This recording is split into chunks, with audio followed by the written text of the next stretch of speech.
आपकी अदालते लोक जनशक्ति पार्टीर national president Chirag পাসওয়ানের বিরুদ্ধে অভিযোগ হলো যে তিনি একজন অ্যাক্সিডেন্টাল পলিটিশিয়ান। চিরাগ বাবা রামবিলাস পাসওয়ান দেশের বড় নেতাদের মধ্যে অন্যতম ছিলেন। ওনার অসাধারণ প্রভাব ছিল, উনি সরকারে মন্ত্রীও ছিলেন এবং গিনেস বুক অফ ওয়ার্ল্ড রেকর্ডসে ওনার নাম সবথেকে বেশি মার্জিনে ভোটে জেতার জন্য আছে। এত সবকিছু ঘরেই ছিল, তাও আপনি প্রথম দিকে রাজনীতির ব্যাপারে ইন্টারেস্টেড ছিলেন না কেন? So now I don't know কি যে আমি এটা কিভাবে বলবো। আরে সবে তো শুরু এই চিরাগ বাবু। এই আমাদের মতো নেপোকিডসের অবস্থাটা অনেকটা শাঁখের করাতের মতো। আমি যে জায়গা থেকে এসেছি তাতে বাবার পথ অনুসরণ করলে সেটা ভালো কর্ম বলা হতো। কিন্তু তারপর সেই জায়গায় আমার মনে হয়েছে আমি যদি বাবার পথ অনুসরণ করে চলি তার থেকে বড় পাপ আর হয় না। সেই সময়েও আমি একটা মহৎ প্রচেষ্টা করেছি। একটা অল্টারনেটিভ ক্যারিয়ার তৈরি হ্যাঁ, করেছি। সে তো কিন্তু দেখতেই ওই পেয়েছি। তো আপনি যে ট্রেলার দেখেছেন তাতেই বুঝে গেছেন এর দ্বারা কিচ্ছু হবে না। আচ্ছা, কঙ্গনা রানাওয়াতকে পছন্দ হয়নি নাকি ফিল্ম ক্যারিয়ারে পছন্দ হয়নি?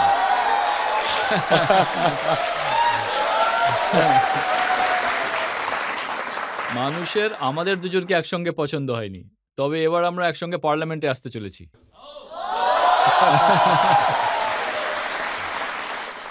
আপনি মাঝে ফ্যাশন ডিজাইনারের ক্যারিয়ারও ট্রাই করেছিলেন। হ্যাঁ, মানে that was for a very short time and who knows better than you. ওটা একটা সামার ভ্যাকেশনের একটা শখ ছিল। গরমের ছুটি, স্কুলের দিনের কথা। মানে ইউ স্টিল রিমেম্বার সেই সময়কার কথা। বাট হ্যাঁ, ওটা একটা ছোট এক্সপেরিমেন্ট ছিল আরকি। সেটাও চলেনি। অগত্যা আমি তো নেতার ছেলে ছিলাম। তাই নেতাই হতে হবে। আর কোনো অপশন পড়েছিল না। মানে বাকি সব জায়গা ফ্লপ হয়ে গেছে, তাই এটাই পড়ে আছে, এইজন্য, তাই তো? এইজন্যই। লালু যাদব বলতেন যে আপনার বাবা রামবিলাস পাসওয়ান একজন আবহাওয়াবিদ। উনি আগেই আন্দাজ করে নিতেন যে কোন পার্টি জিততে চলেছে। 2014-এ আপনি নিজে আবহাওয়াবিদ হয়ে গেলেন আর আপনার বাবাকে বললেন যে মোদিজির দিকে চলে এসো। একদম। উনারই ছেলে, উনারই অংশ, উনারই গুনাগুন রয়েছে আমার মধ্যে। তাই উনার থেকেই এই গুণটা এসেছে। আর যেন অনেকটা উনার মতোই আগে থেকে আবহাওয়া আঁচ করতে পারি। কোন সরকার সেটা বড় কথা নয়। মানুষ কোন দিকে যাচ্ছে, কোথায় যাচ্ছে, কার সঙ্গে যাচ্ছে। আমরা কখনো পোস্ট পোল অ্যালায়েন্সেস করিনি। আজ পর্যন্ত কখনো করিনি। আমি এটাকে শুভ সংকেত বলেই মানছি। কারণ আমাদের পার্টি মানে বাবা যার সঙ্গেই গেছেন তারই সরকার তৈরি হয়েছে। এখন দেখুন 2014-এ আপনি সেই সময় ইউপিএতে ছিলেন, কংগ্রেসের সঙ্গে ছিলেন, সোনিয়া গান্ধীর প্রতিবেশী ছিলেন, আপনি পাশেই থাকতেন। কখনো कभी कभी কখনো হেঁটে হেঁটেই দেখা করতে আসতেন। হ্যাঁ। কিন্তু চিরাগ পাসওয়ান এসে ওনার ডানা ছেঁটে দিল। আরে কারো ডানা ছাঁটা হয়নি। I think need of the hours ছিল। আমি আমার প্রধানমন্ত্রীর থেকে দারুণ প্রভাবিত ছিলাম। যেটা আমি খোলা মনে জনসমক্ষে প্রতিবার স্বীকারও করেছি। সেই সময় উনার যে ভিশন ছিল, দেখুন আমি একজন শিক্ষিত যুবক। আমি ওইসব জাতপাতের রাজনীতিতে বিশ্বাসী নই। And the state that I come from, Bihar, প্রচুর মাত্রায় জাতি আ আর সম্প্রদায়ের মধ্যে পুরোপুরি বিভক্ত। দেশে ১ম বার এমন একজন প্রধানমন্ত্রী পদের দাবিদার, যিনি ১২৫ কোটির দেশবাসীর কথা বলতে থাকেন। আমি ২০১৪ র কথা বলছি। ওই সময় এই কথাগুলো আ আমায় উনার প্রতি আকর্ষিত করে। তবে এই কথাটা সত্যি, বাবা শুরুতে প্রস্তুত ছিলেন না। হি ওয়াজ নট রেডি যে অ্যালায়েন্স চেঞ্জ করবেন। বাট ইভেনচুয়ালি উনিও সেটা চেঞ্জ করেন। আর আপনি মোদিজির হনুমান হয়ে গেলেন। ইভেনচুয়ালি আসলে এটার পেছনেও একটা গল্প রয়েছে। আচ্ছা আমি বলছি, আমি কেন হনুমান হলাম আর কিভাবে হনুমান হলাম? ২০২০ নির্বাচন ছিল। আসলে ওই সময় আমরা একাই ভোটে লড়ছিলাম। আমি একাই ভোটে লড়ছিলাম। তো সেই সময় ইন্ডিয়া অ্যালায়েন্স এর ভিতরে একটু মতভেদ হয়েছিল। So I opted out of the alliance and আমি ওই সময় একাই ভোটে লড়ছিলাম। তাই আমার উপরে শর্ত লাগানো হয় যে আমি প্রধানমন্ত্রীর ছবি কোথাও ব্যবহার করতে পারব না। তো I just said it on record যে উনি আমার মনের মধ্যে রয়েছেন। উনার ছবি হোর্ডিং এ লাগানোর আমার প্রয়োজন নেই। তো যে মনের মধ্যে রয়েছে সেই হলো আসল হনুমান। কিন্তু বিরোধী বক্তব্যও আছে। রামবিলাস পাসওয়ান তো মন্ডল কমিশন নিয়ে এসেছিলেন। উনি রাইট। সবসময় শিডিউল কাস্টের জন্যে, জনজাতির জন্যে, বঞ্চিতদের জন্য লড়াই করেছেন। আর আজকাল লালুজি বলেন যে মোদিজি যদি তৃতীয়বার প্রধানমন্ত্রী হন তাহলে সংবিধান শেষ করে দেবেন, একেবারে সংরক্ষণ বন্ধ করে দেবেন। আচ্ছা কেন করবেন? ১ম এ আমায় এই কথাটা বলুন। কেন করবেন? এ তো লালুজি বলবেন। হ্যাঁ, মানে এটার কারণটা তো বলবেন। এটার প্রয়োজনটা কি রয়েছে? কি এমন কারণ যার জন্য সংবিধানকে শেষ করা হবে? সেটাকে বদলানো হবে।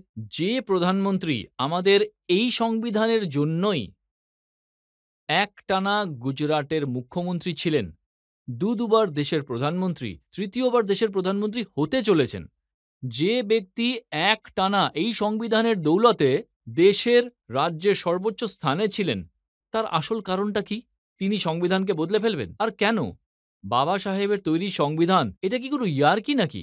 আজ যে প্রধানমন্ত্রী সংবিধানের সামনে নতমস্তক হয়ে আর সেটার শপথ নিয়ে বলেন যে যা কিছুই হবে সেটা সংবিধান মেনেই হবে। আর এরা সেই সমস্ত লোক যারা সংবিধান শেষ করার কথা বলে, তারা সংবিধানের সম্পূর্ণ ভুল ব্যবহার করে দেশে জরুরি অবস্থা জারি করেছিল। যে লোকগুলো আজ গণতন্ত্রের হত্যার কথা বলে, যারা বলে দেশে গণতন্ত্র শেষ হয়ে যাবে, তাহলে এমার্জেন্সিতে কি হয়েছিল আমি সেটা জানতে চাই। আর মাননীয় লালুজির কথা যদি বলি, ওনার ছেলেপুলেদের নাম তো ওই সময় জরুরি অবস্থার সময়ে যে ধারা বসানো হয়েছিল, সেই নামে নাম রাখা হয়েছিল। তো এগুলো আসলে মানুষকে বিভ্রান্ত করার কৌশল। ২০১৫ সালেও রজত স্যার আপনি দেখবেন বিহার বিধানসভার নির্বাচন চলছিল। আর ওই সময়ও একটা বয়ানকে নিয়ে সংরক্ষণ বন্ধ হয়ে যাবে বলে এমন একটা হই-হট্টগোল বাঁধিয়ে দিল যে গোটা নির্বাচন ওইদিকে তো কেন্দ্রীভূত আপনি হয়ে যায়। কখনো ১০ বছর কেটে মোদিজিকে গেছে এই জিজ্ঞেস ঘটনা। করেছেন সংরক্ষণ কখনো বন্ধ হবে না, এটা ওনার গ্যারেন্টি? গ্যারান্টি তো আমি দিচ্ছি। আমাদের নেতা যতদিন ছিলেন তিনি বলতেন, "আমরা সরকারের সঙ্গে রয়েছি পাহারাদার হিসেবে। সমাজের সেই সব বঞ্চিত, শোষিত, দলিত, গরিব পরিবারের মানুষগুলোর পাহারাদার হিসেবে, যারা আজও সভ্যতার মূল স্রোতের সঙ্গে মিশে যেতে পারেনি।" ফর অ্যান এক্সাম্পল, যতদূর মনে পড়ছে ২০১৯ সালে, ওই ২০১৯ এরই আশেপাশে হবে, ১৮ বা ১৯, প্রস্তাবিত জাতি জনজাতি অ্যাট্রসিটি অ্যাক্ট নিয়ে একটা বিশাল মামলা ওঠে, ওটার বিভ্রান্তি নিয়ে। ওই সময় আমার নেতা, আমার বাবা রামবিলাস পাসওয়ান নিজে সরকারের বিরুদ্ধে দাঁড়ান। ইভেনচুয়ালি সেটা কিন্তু উইথড্র করতে হয়েছিল। অধিবেশন এক্সটেন্ড করানো হয়েছিল ওই বিলটা লোকসভা, রাজ্যসভায় পাস করানোর জন্য। তো এইরকম ক্ষেত্রে এমনিতে প্রধানমন্ত্রীর গ্যারান্টি তো রয়েছে।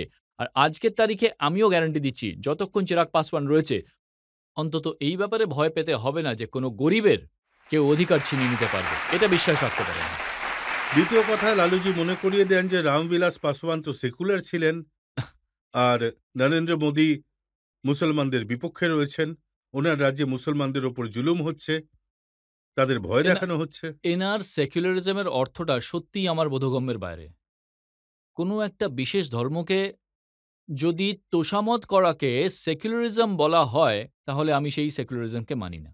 আমি মনে করি যে ভারত একটা ধর্মনিরপেক্ষ দেশ, সেকুলার কান্ট্রি, আর এই সেকুলারিজম আমাদের মনের মধ্যে রয়েছে।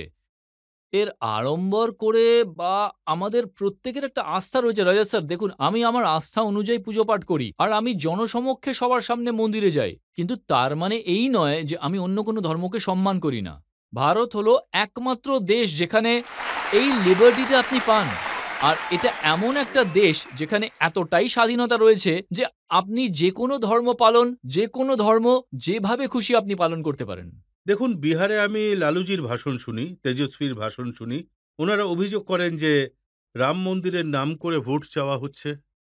আর এই লোকগুলো কার নামে ভোট চাইছেন যখন এই প্রসঙ্গে কথা বলছেন? এই কথাগুলো বলে এই লোকগুলো এটা নিয়েই কিন্তু ভোট চাইছেন। আজকের দিনে দাঁড়িয়ে বিহারে অ্যাকচুয়ালি যেসব ইস্যু রয়েছে তা নিয়ে কেউ কথা বলছে না।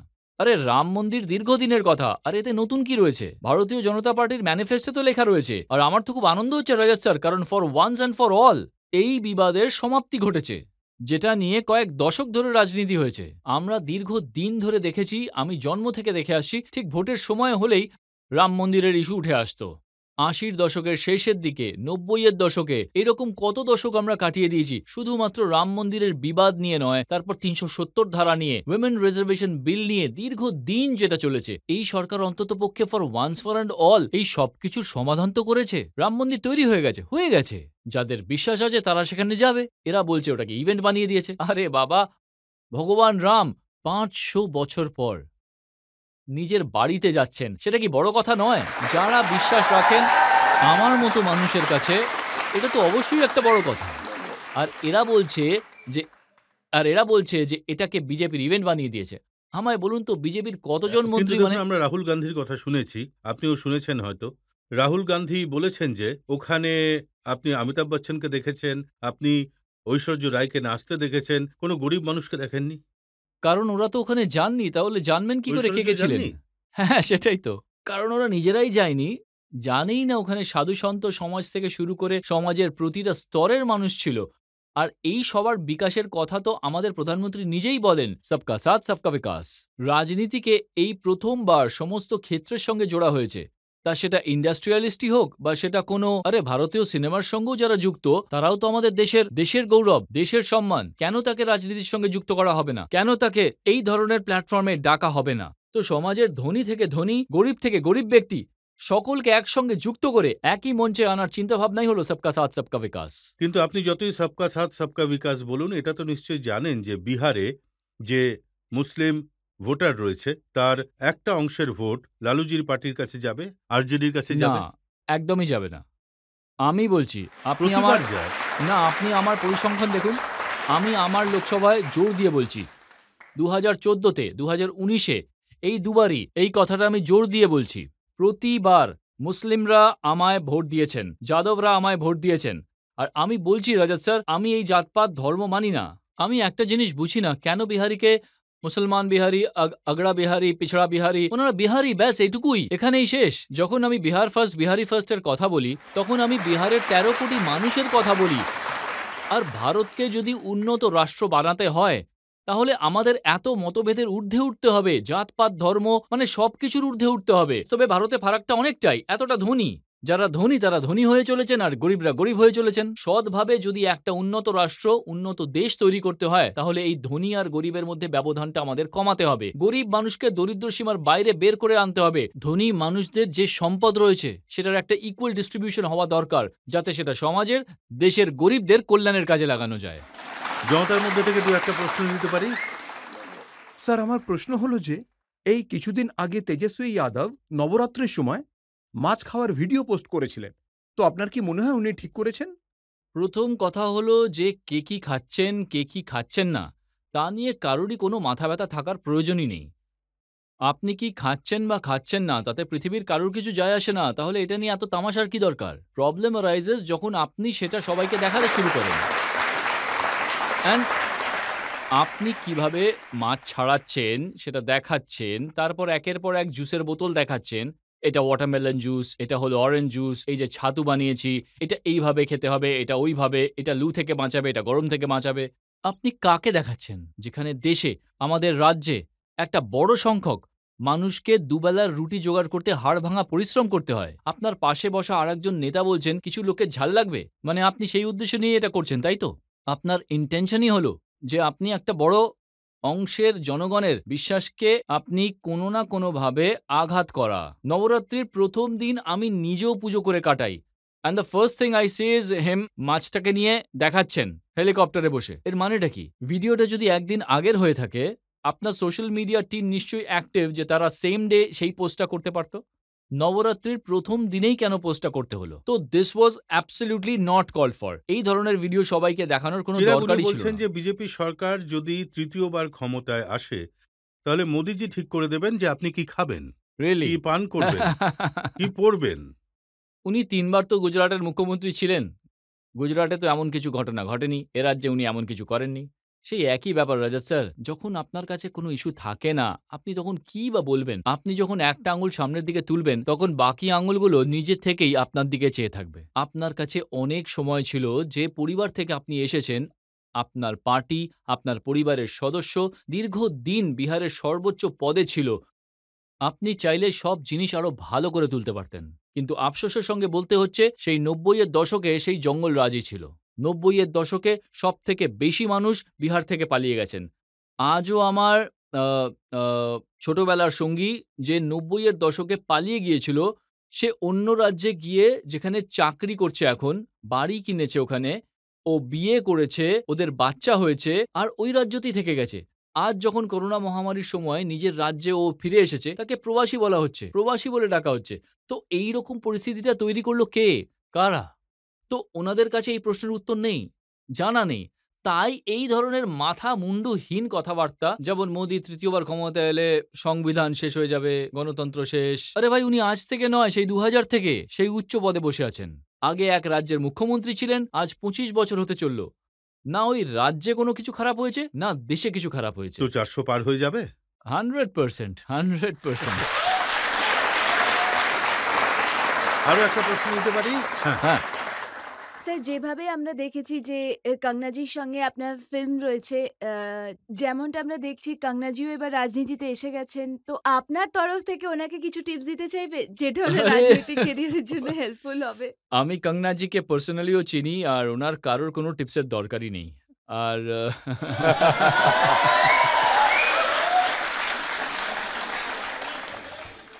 আমি এত বড় রিস্ক একেবারেই নেব না। উনি সবকিছু ভালোভাবেই জানেন।